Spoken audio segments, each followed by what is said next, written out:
Eto po mga bossing ko, ang isa sa mga sikreto para ang swerte ay tuloy-tuloy. Walang humpay na pasok ng swerte mga bossing. Subukan nyo po itong gawin at mapapasin ninyo na lagi kang iaadya kung saan lagi ikaw ay suswertehin. Maraming blessing ang darating bukod sa inyo pong sipag at tiyaga at pananalig sa mahal na Panginoon ay sabayan nyo ng ganito mga pampaswerte at iaadya naman kayo nito kung saan lagi kayo ay suswertehin.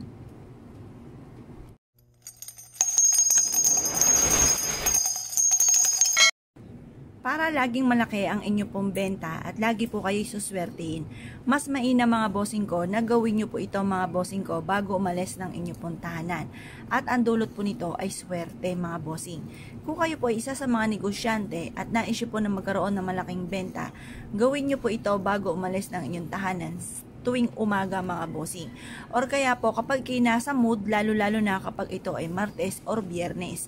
At ito po ay sinisigurado ko po sa inyo na buong araw kayo ay suswertihin mga bossing. At may mga darating sa inyong swerte na hindi nyo inaasahan.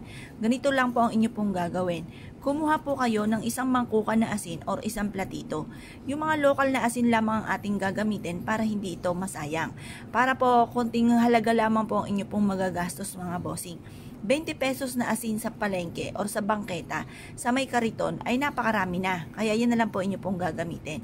Konting asin lang naman ang ating kailangan mga bossing. At pagkatapos mga bossing ko, kailangan din natin ng langis or kaya po mga bossing, basta kahit anong klase ng langis. Kung mapapasin ninyo, konting-konti na lang tong langis ko at ito po isa sa mga sikreto ko na ginagawa bago umalis ang tahanan mga bossing. Ang gagawin nyo lamang po mga bossing ko ay mainam na ihaplos nyo po muna mga bossing ko ang asin sa inyo pong mga palad. Yan.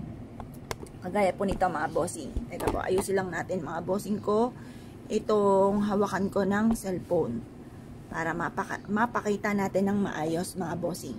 Ganito po ang inyo pong gagawin. Ihaplos nyo lamang po ito mga bossing ko sa inyo pong palad.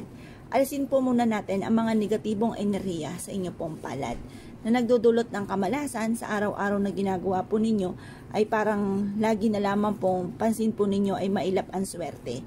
Kaya palapitin po natin ang swerte. Ihaplos nyo lamang po ito mga bossing ko sa inyo pong palad. At pagkatapos ito mga bossing ko, habang kayo po ay naghahaplos na ganyan, tinatanggal natin ang kamalasan, paulit-ulit ka nagwi-wish na magkakaroon ako ng maraming pera at kailanman na hindi na ako mauubusan ng pera, lagi akong suswertihin.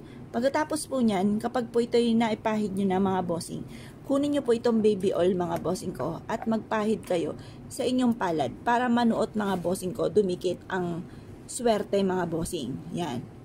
Ngayon pa mga bossing, ang gagawin nyo lamang, ihahaplos nyo po ito sa inyo pong palad. Kagaya po nito mga bossing. Yan, haplos nyo lamang. Simula na ito ng tagumpay ko at kailanman na hindi na ako mamumblema tungkol sa usapin ng pera.